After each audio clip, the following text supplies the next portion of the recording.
la question de l'éligibilité ou de l'inscription de la liste, sur la liste électorale de M. Laurent Gbagbo, je demande pardon à M. Ouattara, le président Ouattara. Je dis et je le répète, qu'il soit magnanime, qu'il se prête au pardon. Il a vécu ça, il a connu ça. Deux régimes l'ont empêché d'être éligible et d'avoir son nom sur une liste électorale. Il sait ce qu'il a vécu, il sait les souffrances de ça. Un monsieur, on dit la justice l'a condamné à 20 ans d'emprisonnement. Il n'est même pas l'auteur de ce braquage. L'auteur principal a été amnistié. Les co-auteurs ont été amnistiés, sauf lui. Pourquoi? Quelle est cette justice? Soyez sérieux. Remettez son nom sur la liste, allons à l'élection. Le fait qu'il soit sur la liste ne veut pas dire qu'il a gagné. Ça, c'est ma conception en tant qu'intellectuel. Et au regard du traitement du dossier de M. Laurent Gbagbo et au regard de la condamnation de la justice, la justice a condamné le même Kone Katina qui parle là. C'est lui l'auteur principal du braquage. Pourquoi lui, il a été amnistié et pas M. Gbagbo? Pourquoi l'autre a été amnistié, Akembo, qui était Premier ministre à l'époque des faits, sous Laurent Gbagbo, a été amnistié et pas Gbagbo? C'est le seul condamné qui n'a pas été amnistié, on l'a gracié. Mais le fait même qu'il ait été condamné, là, le jour où il est arrivé de Bruxelles, là, il devrait être arrêté à l'aéroport, on ne l'a pas fait. Pardon, je demande au président Ouattara, mettons là... Monsieur Laurent Gbagbo en ayant son nom. Mais comment il peut avoir dirigé un pays pendant 10 ans et puis il n'est pas éligible? Là où M. Ouattara, on dit qu'il a été Premier ministre et puis il n'était pas éligible. Soyez sérieux, arrêtons ça. M. Gbagbo ne reconnaît même pas cette condamnation. Avant même la condamnation, il n'a même pas été signifié. Pourtant, l'État de Côte d'Ivoire qui dit ne pas savoir où se trouvait M. Gbagbo au moment de cette condamnation, la justice ivoirienne, avec tout le respect que je dois à nos grands magistrats de ce pays, comment dire que quelqu'un, on ne sait pas où se trouve une personnalité de la trame de Laurent Gbagbo que l'État de Côte d'Ivoire lui-même a moi j'aimerais qu'on envoyé je souhaite qu'on fasse une frappe, on soit très comme des chirurgiens. La question posée, c'est le PPACI décide de faire la mobilisation. Le gouvernement, par son porte-parole, dit attention, nous pensons que la voie, c'est introduire une loi. J'aimerais qu'on puisse vraiment circoncire le débat. Vous voyez, pourquoi aller faire un tel processus? Là où déjà même, les gens ne reconnaissent même pas une décision de justice. J'ai le temps de vous expliquer. D'abord, pour que je puisse aller saisir l'Assemblée nationale, il aurait fallu que je reconnaisse la décision de justice qui me condamne à 20 ans d'emprisonnement. Mais quand quelqu'un a braqué une banque, je vous l'ai dit, est-ce que sa place est à la maison? Pourquoi on le condamne à 20 ans d'emprisonnement ferme? Pas avec ceci.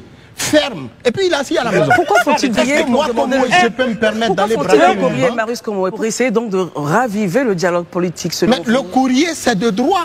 Parce que c'est ce que nous avons toujours dit. Il faut régler cette question de façon politique, comme on a réglé la question de la candidature de M. Ouattara de façon politique. C'est le cas de M. Laurent Gbagbo qu'on dit avoir été condamné. Le monsieur ne reconnaît pas cette condamnation. Il dit qu'il n'a même pas été signifié. Pourtant, l'État de Côte d'Ivoire et la justice ivoirienne savaient où il se trouvait.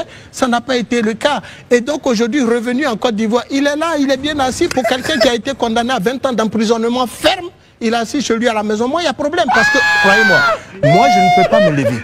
Au regard de nos textes de loi, aller braquer une banque. Et quelle banque? Et puis me retrouver assis chez moi à la maison. Pourtant, j'ai été condamné à 20 ans d'emprisonnement. Est-ce que la stratégie initiée par le PPACI est la bonne? Il faut régler la question de façon politique. Et je pense qu'en saisissant le gouvernement par un courrier, le PPACI veut régler la question de façon politique. Les meetings qu'ils veulent faire, c'est une caravane en vérité. Une caravane pour sillonner le district autonome d'Abidjan et certaines villes de l'intérieur pour informer l'opinion nationale et l'opinion internationale sur la nécessité de la réinscription parce que c'est inacceptable.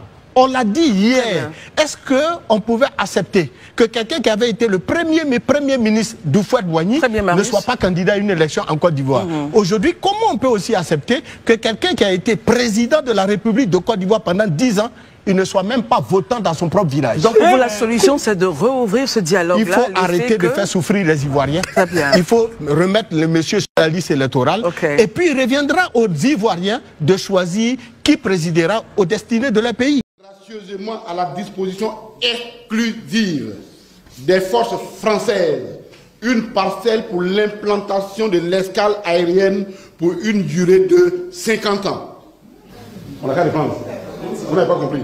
Fort du soutien que leur a apporté l'armée française pour la conquête du pouvoir en 2011, L'État de Côte d'Ivoire et le gouvernement français ont signé un traité qui renforçait celui de 1961. Le traité a été signé le 26 janvier 2012. Il a été ratifié en France par le décret 2014-1764 du 31 décembre 2014. Le 21 décembre 2019, c'est-à-dire avant-hier, un protocole additionnel relatif aux installations mises à la disposition des forces françaises stationnées ou en transit sur le territoire de la République de Côte d'Ivoire a été signé entre les deux pays. Ce protocole a été ratifié le 29 janvier 2021, hier.